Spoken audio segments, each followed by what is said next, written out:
Monday on 6, it's Maddie, and I was feeling really good today, and I woke up and it was like 1:30 because I had a snow day, and I was like, wow, I feel really good. I put on a dress and did a bunch of sit-ups, and now I'm feeling really skinny, and I think this dress looks like really good, and I really like my makeup, and I decided like, whoa, I look really good. I think I'm going to film a video. So today I'm going to talk about something that is very, very close to my heart, and might be close to your heart also if you are like me. What I want to talk about today is fandoms, or being a fangirl, or whatever the heck you want to call it. If you're a guy, it'd be a fanboy, fan guy, I don't know. Fandoms, they are incredible communities, and there's so many people in each and every single one of them, and they can completely change your mindset, and there's so many of them for so many different topics, but they can also ruin your life. What basically happens when you turn into a fangirl or fanboy is you lose at least 3 hours of sleep, you will lose a few friends, and ultimately your grades will drop to at least one letter. Okay. But it's okay because it's completely worth it, and every time you get a feels attack, it's like, whoa! But, you know, okay, so I want to talk about the stages of being in a fandom. So I see there's like 5 stages. I wrote this down, but I lost where I wrote it down. So I think there's 5 stages. So the first stage of being in a fandom is coming across the thing and realizing, hey, I kind of like this. So it starts like this. Wow. This is a really good book. And then you finish that book or TV series, or you find a YouTuber and you figure out, wow, that's really, really good. I want to find more stuff about this, and I want to find the rest of the books in this series, if it is a series. Sometimes it's not. So what happens is this. Okay, I'm finished, but I can get the next book, yes. And then you read the next book, but you read it really, really quickly. So it's kind of like you read the whole thing in one day. And then you read the next book, and the next book, and the next book, until that day comes when there's nothing left that you can read. So by now, you're on stage 2. You've finished the reading, or the show, or whatever the heck you're watching, or reading, or doing, and you realize, oh no, there's nothing left for me to read, but I want more.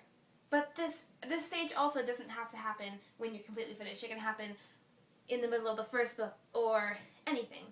What happens is you go on the internet, you go on Instagram, or Twitter, or Tumblr, and you find every single blog that posts anything about your fandom, and you follow it. So, it's like this. Tumblr, alright.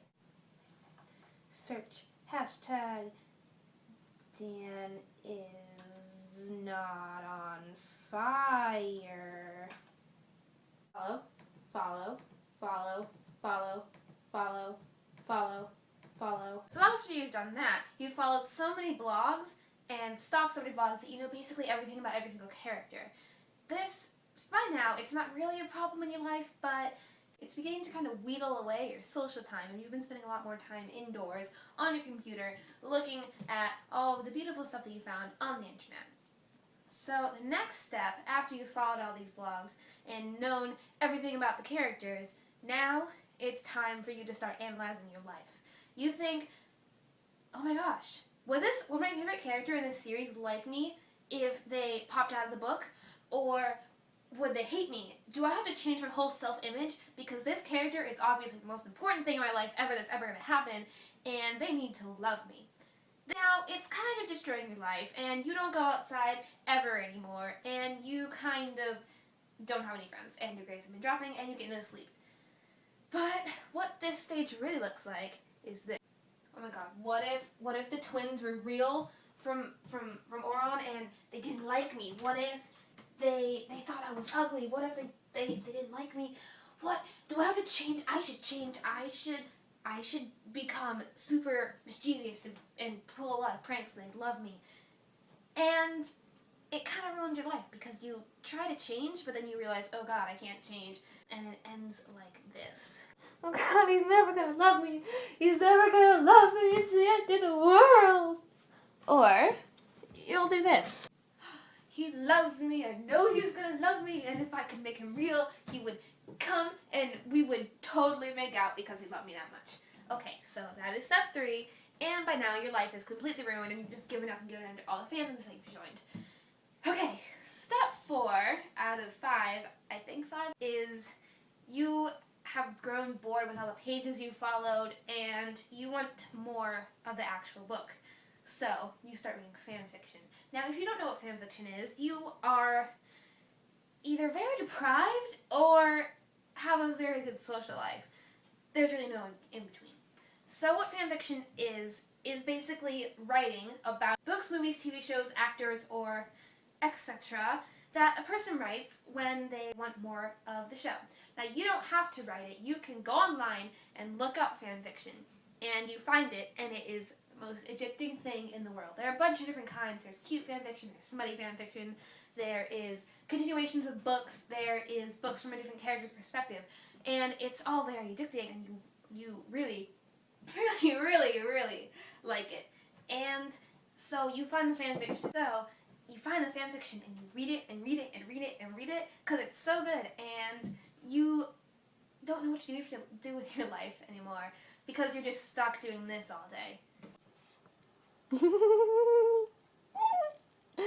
No. No. How could he do that? How could he cheat on her?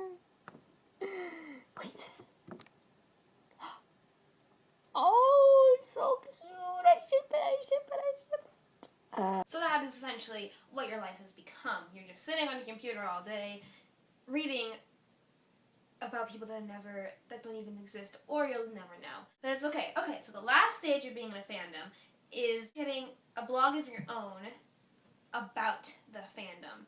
So what you do is you log on to Tumblr, or you log on to Instagram, or whatever the heck you want to put your blog on, and you think of a super creative name, and you start posting pictures and stuff about the fandom because you know so much. You've read all the books, you've read all the fan fiction, you've watched all the shows, and now it's time for you to show your gratitude to everyone else that has put out stuff for you to read and look at. So now it's your turn, and you are so in love with the thing that it doesn't matter how many likes or comments you get.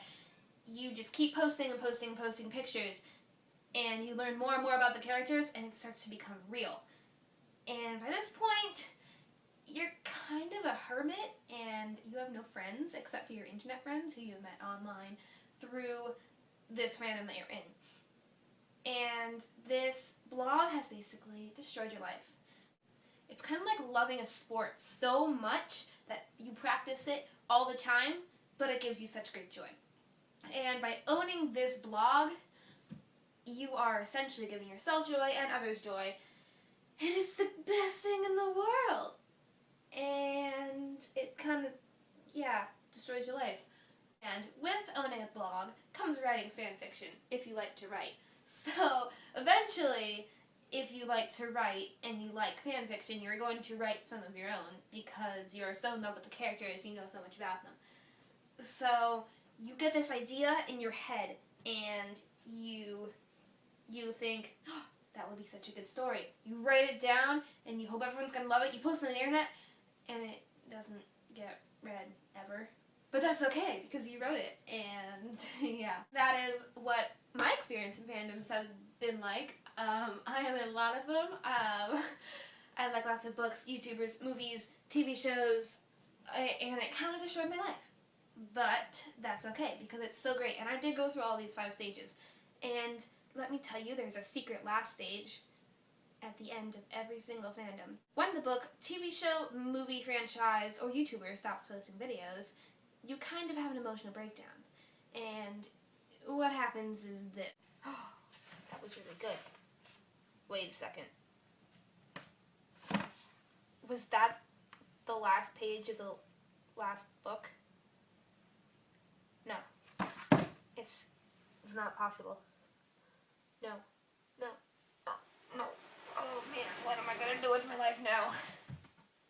It's all over. you basically sit there for at least 2 hours just kind of like, no, staring at the ceiling and hoping that the author will write more books, but knowing deep down in your heart that it's never going to happen. Okay, so that was my video for who knows how long I'm going to post again. But the important thing is that you saw it. And if you saw it, you should click the thumbs up or the thumbs down. I don't really care. Or comment, you could do that too. That's all. I will see you guys next time on the Neon 6. My name is Maddie. It has been good seeing you, and goodbye.